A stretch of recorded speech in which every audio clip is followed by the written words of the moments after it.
હર હર મહાદેવ। મિત્રો, આજે આપણે હોળિકા દહનના દિવસે કરવામાં આવેલ એક ખાસ હલ્દી દીપકનો ઉપાય વિશે જાણીશું, જે તમને આજ સુધી કોઈએ જણાવ્યો નહીં હોય। મિત્રો, જ્યારે તમારા ત્યાં તંગી ચાલી રહી હોય, જ્યારે પૈસા ક્યાંયથી મળતા ન હોય, જીવનમાં ચારે તરફથી માત્ર તકલીફો જ આવી રહી હોય અને બહાર નીકળવાનો કોઈ રસ્તો દેખાતો ન હોય, તો 13 માર્ચ 1925 અને ગુરુવાર હોળિકા દહનના દિવસે એક હલ્દી દીપક કરી લેવો જોઈએ। આ ઉપાયથી દરેક મનોકામના પૂરી થશે, બધા દોષોથી મુક્તિ મળશે અને એટલું ધન આવશે કે તમે તેને સંભાળી નહીં શકો। માતા લક્ષ્મીજી અને મહાદેવજીના આશીર્વાદથી આખું વર્ષ ધન વરસતું રહેશે। મિત્રો, જેમ કે તમે બધા જાણો છો, 13 માર્ચ 2025 એટલે કે ગુરુવાર ફાલ્ગુન મહિનાની પૂર્ણિમા તિથિ છે અને મિત્રો, આ તિથિ ફાલ્ગુન મહિનામાં આવતી સૌથી મોટી અને પહેલી પૂર્ણિમા છે, કારણ કે આ ગુરુવારના દિવસે છે અને આપણા હિન્દુ ધર્મમાં તેનો ઘણું મોટું અને વિશેષ મહત્વ છે। જો મિત્રો, તમને ક્યારેક મોકો મળે અને ફાલ્ગુન માસની હોળિકા દહન ગુરુવારના દિવસે પડે, તો તમારે માત્ર એક દીપક અને હળદરનો ઉપાય કરવો જોઈએ। આ બંને તારીખોનો સંયોગ બહુ જ ઓછા વખત આવે છે। સાથે મિત્રો, જ્યારે પણ ફાલ્ગુન માસની હોળીનું દહન થાય, ત્યારે તમારે માત્ર એક હલ્દી દીપકનો ઉપાય કરવો જોઈએ। આ ઉપાય એટલો ખાસ છે કે જો તમે સાચા મુહૂર્તમાં અને યોગ્ય ક્રિયા અનુસાર એક દીપક અને હલ્દીનો ઉપાય કરી લો, જે પ્રાચીન સમયનો મહા ઉપાય છે, તો માની લેજો કે મહાદેવજીના આશીર્વાદથી તમારા જીવનમાં કેટલું જ મોટું દુઃખ હોય, તેમાંથી તમને મુક્તિ મળે છે। તમારી કોઈ પણ મનોકામના હોય, માન લો કે તમે નોકરીની તૈયારી કરી રહ્યા હતા, તો તમારી નોકરી લાગશે। તમારો બંધ પડેલ વેપાર ફરી શરૂ થઈ જશે। અને મિત્રો, જે બીમારીથી તમે ઘણા દિવસોથી પરેશાન હતા, તે બીમારીમાંથી તમને મુક્તિ મળી જશે। તમારા જીવનમાં ધન આવવાનું શરૂ થઈ જશે અને નવા નવા રસ્તા ખુલ્લી જશે। મિત્રો, પછી તમને કોઈ પણ પ્રકારની પરેશાનીનો સામનો કરવો નહીં પડે। આ માટે જ મિત્રો, 13 માર્ચ હોલિકા છે। આ દહનના દિવસે તમે લોકો ઉપાયને ચોક્કસ કરજો। ભલે તમે આખા વર્ષે આ ઉપાય ન કર્યો હોય, પરંતુ જો તમે આ ફાલ્ગુન મહિનામાં આવતી હોળિકા દહનના દિવસે આ ઉપાય કરો, તો તમને આ ઉપાયનું એવું ફળ મળશે જેની તમે ક્યારે કલ્પના પણ કરી નથી। એટલે તમે લોકો આ દીપકના ઉપાયને એકવાર ચોક્કસ કરજો, જેથી તમારા હાથથી આ મોકો ન જાય અને તમને આ ઉપાય કરવાનું ફળ મળે। તો મિત્રો, આ ઉપાય કેવી રીતે કરવો, ક્યારે કરવો, ક્યાં કરવો અને ઉપાય કરતી વખતે કઈ કઈ ભૂલો કરવી નહીં અને કઈ કઈ વાતોનું ધ્યાન રાખવું, તે તમામ માહિતી અમે તમને આ વિડીયોમાં આપશું। તો ચાલો ભક્તો, ઉપાય શરૂ કરીએ। જો તમે પણ ઈચ્છો છો કે મહાદેવજીના આશીર્વાદ તમારા પર હંમેશા રહે, તો વિડીયોને લાઈક કરો, ચેનલને સબસ્ક્રાઇબ કરો અને કમેન્ટ બોક્સમાં હર હર મહાદેવ લખી દેજો। જુઓ મિત્રો, આ 13 માર્ચ હોળિકા દહનનો દિવસ છે। આ દિવસ એટલો ખાસ અને મહત્વનો હોય છે કે ક્યારેક મોટા મોટા પૂજાપાઠ અને અનુષ્ઠાનથી જે મનોકામના પૂરી નથી થતી, તે 13 માર્ચ હોળિકા દહનના દિવસે એક નાના ઉપાયથી જ તમારી મનોકામના પૂરી થઈ જાય છે। હવે આપણે સમજીએ કે આ ઉપાય ક્યારે કરવો છે। આ એક હલ્દી દીપક વાળો ઉપાયને આપણે ફાલ્ગુન મહિનાના હોળિકા દહનના દિવસે ક્યારે કરવો, તેનો સમય જોઈએ તો જુઓ, આ ઉપાય કરવા માટેનો સમય સવારે અને સાંજના છે। હવે જુઓ, અહીં આપણે મુખ્યત્વે સવારનો સમય નથી લેવાનો, કારણ કે 13 માર્ચ હોળિકા દહનનો દિવસ છે અને આ દિવસે પ્રદોષકાળનો સમય ખૂબ જ મહત્વનો હોય છે। બાકી જો સવારે પણ કરીશો તો પણ સારું રહેશે, તેમાં કોઈ સમસ્યા નથી। તો ચાલો આ ખાસ ઉપાય વિશે જાણીએ। તો જુઓ, હોલિકા દહનના દિવસે ખાસ કરીને ભગવાન શિવ, માતા પાર્વતી અને વિષ્ણુ ભગવાનનું પૂજન કરવામાં આવે છે. અને આ સાથે ગુરુવારનો દિવસ પણ આવી ગયો છે. એટલે સમજજો કે તમારા જીવનમાં ધન આવશે, સુખ આવશે, ધન વધશે અને તમારા જીવનના તમામ સંકટોને ભગવાન શિવજી દૂર કરી દેશે. તો ચાલો પહેલા વાત કરીએ પહેલા ઉપાયની, જે તમારે હોલીના દિવસે ખાસ કરીને કરવાનો છે. આ ઉપાયને કરવા પરથી તમારી કોઈ પણ એવી ઈચ્છા, કોઈ પણ વિશ જે હવે સુધી અધૂરી છે, તે પૂરી થઈ શકે છે. જ્યારે તમે હોલીના દિવસે આ પહેલા ઉપાયને કરી લો છો, ત્યારે જુઓ, તમે બધા જાણો છો કે શ્રી હરિ વિષ્ણુને તુલસી પાન સૌથી પ્રિય છે. બિન તુલસી માતાના શ્રી હરિ વિષ્ણુ અધૂરા છે અને બિન તુલસી પત્તાના શ્રી હરિ વિષ્ણુનું પૂજન પૂર્ણ નથી, ભોગ પણ અધૂરો છે. હવે શ્રી હરિ વિષ્ણુને પ્રસન્ન કરીને તમે તમારી કોઈ પણ મનોકામના પૂરી કરી શકો છો. કારણ કે જ્યારે શ્રી હરિ વિષ્ણુ પ્રસન્ન થાય છે, ત્યારે તમારી કોઈ પણ ઈચ્છા અને મનોકામના અધૂરી ન રહી શકે. તમારે પાસે 5 તુલસીના પત્તા લેવાના છે. હવે આ 5 તુલસીના પત્તા જે તમે લીધા છે, તે તમારે શ્રી હરિ વિષ્ણુને અર્પણ કરવાના છે. તમારા ઘરના મંદિરમાં, જો તમારા ઘરમાં શ્રી હરિ વિષ્ણુની મૂર્તિ છે, તો ત્યાં આ 5 તુલસીના પત્તા રાખો અને સાથે એક દેશી ઘીના દીવી પણ કરો. અને ઓમ નમો ભગવતે વાસુદેવાય નમઃ મંત્રનો 11 વખત જપ કરો.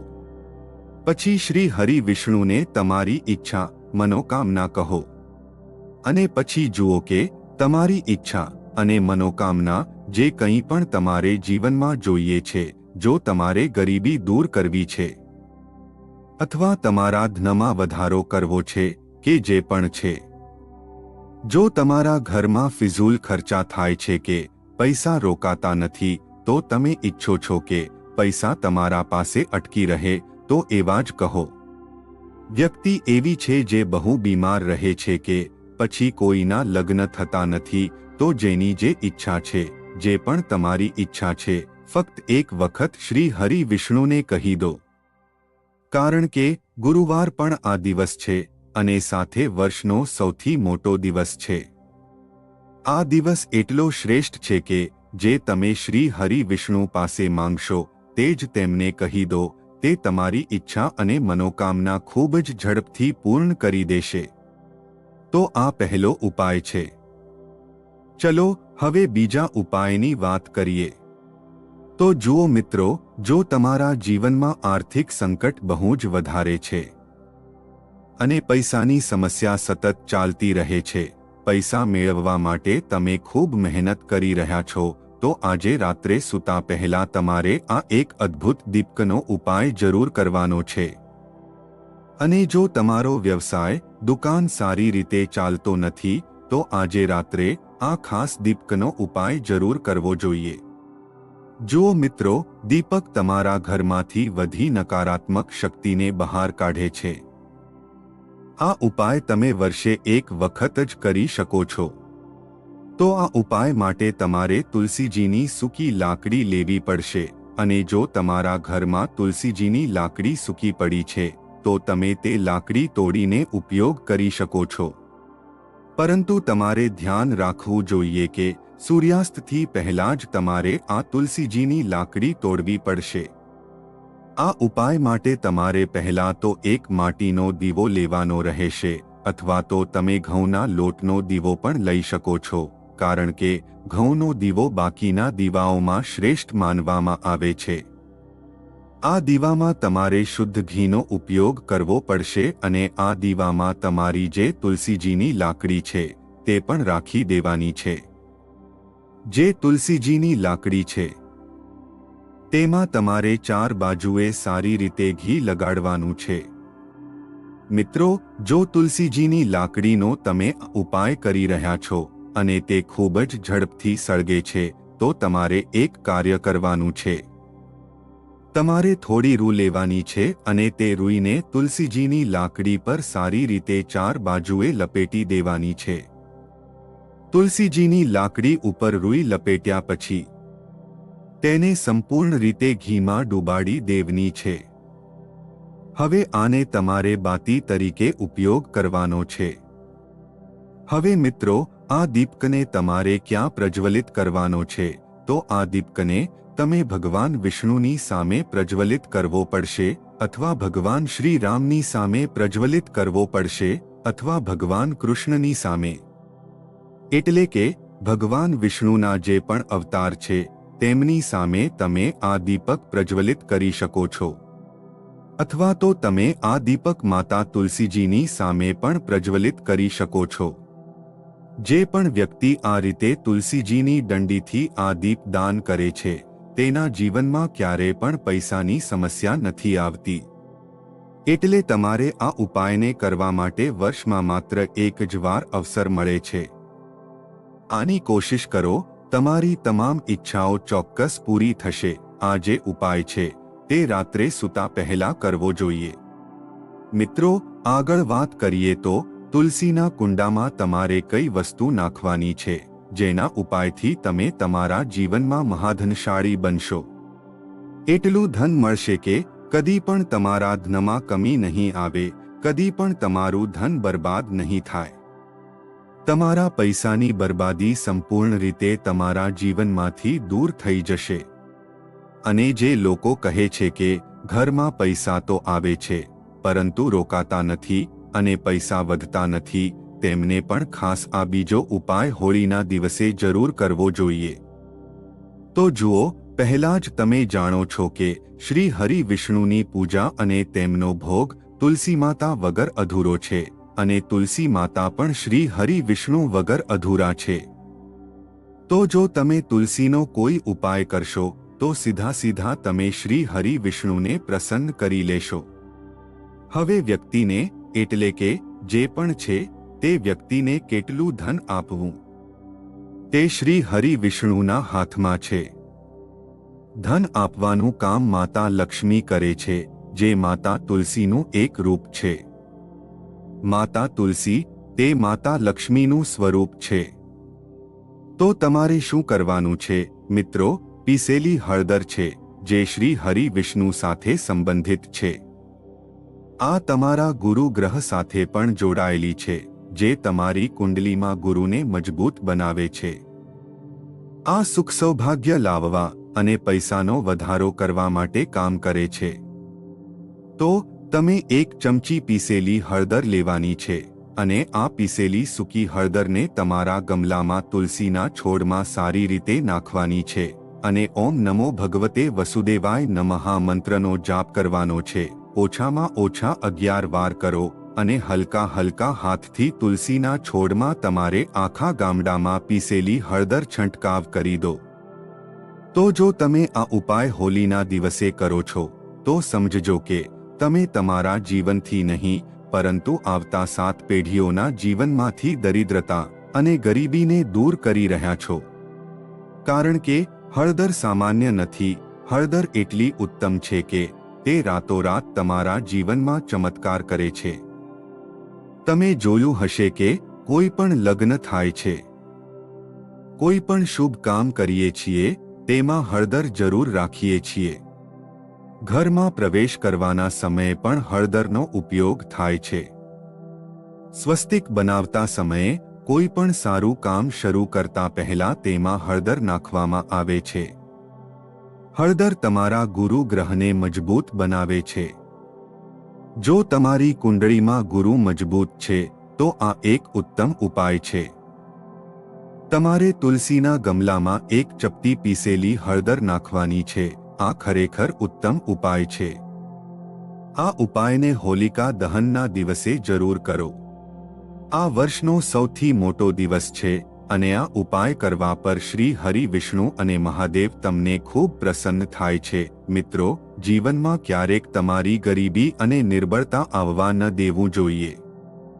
તો ચાલો હવે વાત કરીએ અમારા બીજા ઉપાયની, જે મુખ્ય દરવાજા સાથે સંબંધિત છે. આ ઉપાય છે સ્થિર લક્ષ્મી માટે. આનાથી પૈસા તમારા ઘરમાં આવશે, જે તમારા ઘરમાં જ રહેશે. એવા પૈસા ક્યારેય તમારા ઘરમાં નહીં આવે જે તમારા ઘરમાંથી જશે અને ખાસ કરીને ફઝૂલ ખર્ચમાં જશે. હવે અડધા કરતાં વધુ લોકોની આ જ સમસ્યા છે કે ઘરમાં પૈસા તો આવે છે, પરંતુ બહુ ઝડપી ઘરમાંથી જતા રહે છે, આવા ફઝૂલ ખર્ચમાં જાય છે. તો ધનની બરબાદી તે લોકોના ઘરમાં છે. આમાં તેમને ખાસ કરીને બીજો ઉપાય કરવાનો છે, અથવા જે લોકો પાસે પૈસા આવવાના બંધ થઈ ગયા છે અને જેમના પર સતત કરજો વધી રહ્યો છે, તેમને પણ આ બીજો ખાસ ઉપાય કરવો જોઈએ. તો જુઓ, તમને ફરીથી શું લેવાનું છે. મિત્રો, તમારે હળદર લેવાની છે, એટલે પીસેલી હળદર લેવાની છે અને થોડું પાણી નાખીને તેનો ઘાટો પેસ્ટ બનાવી લેવો. હવે આ હળદરથી તમારે ઘરે સ્વસ્તિક બનાવવાનો છે. કેટલા સ્વસ્તિક? એક સ્વાસ્તિક તમારે બનાવવો જોઈએ તમારી તિજોરી પર, જેમાં તમે પૈસા રાખતા હો. સંદૂકમાં રાખીએ છીએ, અલમારીમાં રાખીએ છીએ, જ્યાં પણ પૈસા રાખવા માટે વાપરીએ છીએ, ત્યાં હળદરથી એક સ્વસ્તિક બનાવવાનો છે. બીજો સ્વસ્તિક તમારા ઘરના મંદિરમાં બનાવવાનો છે અને તમારે 2 સ્વસ્તિક બનાવવાના છે. તમારા ઘરના મુખ્ય દ્વાર પર બહારની તરફ હળદરથી 4 સ્વસ્તિક બનાવવાના છે. 2 સ્વસ્તિક મુખ્ય દ્વાર પર બહારની તરફ, 1 તિજોરી પર અને 1 તમારા ઘરના મંદિરમાં. જો તમે આ ઉપાય હોળિકા દહનના દિવસે કરી લેશો તો જુઓ, જે ધનની તિજોરી છે તેમાં પૈસા ભરેલ રહે છે. ખાલી નહીં રહે, કારણ કે જ્યાં હળદીના સ્વસ્તિક હોય છે ત્યાં ક્યારેય ધનની કમી નથી રહેતી. હંમેશા ત્યાં ધનની દેવી માતા લક્ષ્મી વસે છે, કારણ કે હળદી શ્રી હરિ વિષ્ણુ સાથે જોડાયેલી છે અને માતા લક્ષ્મી ક્યાં હોય છે ત્યાં શ્રી હરિ વિષ્ણુ વસે છે. હવે વાત કરીએ કે તમારા ઘરના મંદિરમાં જો તમે એક સ્વસ્તિક બનાવો છો તો તમારા ઘરમાં ઉર્જા ફેલાય છે, એટલે કે તમારા ઘરમાં પોઝિટિવ એનર્જી વધે છે. જ્યારે તમે તમારા ઘરના મંદિરમાં હળદીના સ્વસ્તિક બનાવો છો, તમારા ઘરમાં નકારાત્મક શક્તિઓ કે નેગેટિવ એનર્જી જેવી વસ્તુઓ ક્યારેય રોકાતી નથી. મુખ્ય દ્વાર તો એટલું ઉત્તમ હોવું જોઈએ કે માં લક્ષ્મીની નજર સૌથી પહેલા તમારા મુખ્ય દ્વાર પર જ પડે છે. જો તમે મુખ્ય દ્વારમાં હલ્દીના સ્વસ્તિક બનાવી દીધા તો માં લક્ષ્મી તરત પ્રસન્ન થઈ જાય છે, કારણ કે આ શ્રી હરિ વિષ્ણુ સાથે જોડાયેલું છે. અને જ્યારે કોઈ વ્યક્તિ પોતાના ઘરના મુખ્ય દ્વારે હલ્દીના સ્વસ્તિક બનાવે છે તો એવું માનવું કે માં લક્ષ્મી તેમના ઘરમાં વસે છે, છોડીને જતી નથી. સ્થિર લક્ષ્મી તમારા ઘરે રહેશે. આ હળદરના સ્વાસ્થ્યવાળા ઉપાય હોલીના દિવસે ખૂબ જ ઉત્તમ છે. સાથેમાં કોશિશ કરો કે આ દિવસે ગાય માતાને લીલો ચારો જરૂર ખવડાવો.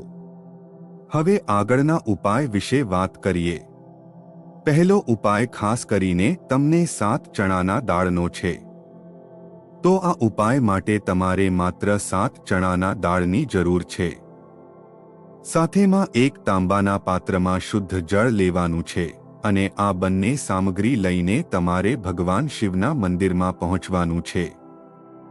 આ ઉપાય તમે સવારે કે સાંજ સુધી કોઈ પણ સમયે કરી શકો છો. જો મિત્રો તમારી પાસે જે 7 ચણાની દાળ છે, પહેલા તો એ થોડું જળ નાખીને તેને ભેળવી લો. હવે આ ચણાની દાળને તમારા જમણા હાથની હથેળી પર રાખો અને તમારા જીવનમાં જે દુર્ભાગ્ય ચાલી રહ્યું છે, જે કામમાં તમને અટકળો આવી રહી છે, જેમાં તમે વારંવાર નિષ્ફળ થઈ રહ્યા છો, તે માટે પ્રાર્થના કરવાની છે. અને આ 7 ચણાની દાળ તમે ભગવાન શિવના શિવલિંગ પર સમર્પિત કરી દેજો. બૃહસ્પતિ શંકર મહાદેવને યાદ કરતા જે વ્યક્તિ ગુરુવારના દિવસે આ રીતે ચણાની દાળ શિવલિંગ પર સમર્પિત કરે છે, તેના જીવનમાંથી બધું દુર્ભાગ્ય દૂર થઈ જાય છે. હવે મિત્રો, અંતે જે પાણીનું પ્રમાણ છે તે પણ તમને ભગવાન શિવના શિવલિંગ પર અર્પિત કરવું છે અને શ્રી શિવાય નમસ્તુભ્યમ આ મંત્રનો જાપ કરવો. તમારા જીવનનું જેટલું પણ દુર્ભાગ્ય છે બધું દૂર થઈ જશે. હવે મિત્રો, આપણે બીજા ખાસ ઉપાયની વાત કરીએ. જુઓ, આ ઉપાય માટે તમારે એક ગોળ વાટનો દીવો લેવાનો છે. તમે માટીનો લઈ શકો છો કે પછી ઘરમાંથી શુદ્ધ લોટ વડે બનાવેલો દીપક પણ તૈયાર કરી શકો છો. પછી તમારે શુદ્ધ ગાયનું ઘી લેવાનું છે. જો તે ન મળે તો કોઈ પણ દેશી ઘીનો ઉપયોગ કરી શકો છો, જેથી તમે દીપક પ્રજ્વલિત કરી શકો. હવે આ બધાની સામગ્રી લઈને તમારે પ્રદોષ કાળમાં તમારા ઘરના તુલસીજી પાસે જવાનું છે. જુઓ, ત્યાં પહોંચી જાઓ. પહેલા તો તે દીપકને જલાવી દો અને ઓમ નમો ભગવતે વાસુદેવાય નમઃને 11 વાર જાપ કરો. તેના પછી તમારે તમારા જમણા હાથમાં થોડું આલેધો લઈને તે દીપકમાં તમારું નામ અને ગોત્ર બોલતા નાખી દેવાનું છે. ત્યારબાદ માતા લક્ષ્મી પાસેથી પ્રાર્થના કરવી કે હે મહાલક્ષ્મી, અમારી તમામ દુઃખતકલીફોને દૂર કરો અને હે મહાદેવ, અમારા બધા દુઃખકષ્ટોને સમાપ્ત કરો. આ ભાવના સાથે તમારે આ ઉપાય કરવો જોઈએ. મિત્રો, આ ઉપાય ચોક્કસ કરો, તમને અવશ્ય ફળ મળશે. જો તમને આ વિડિયો પસંદ આવ્યો હોય તો આ વિડિયોને લાઈક કરો, ચેનલને સબસ્ક્રાઇબ કરો અને કોમેન્ટ બોક્સમાં હર હર મહાદેવ, જય માતા લક્ષ્મી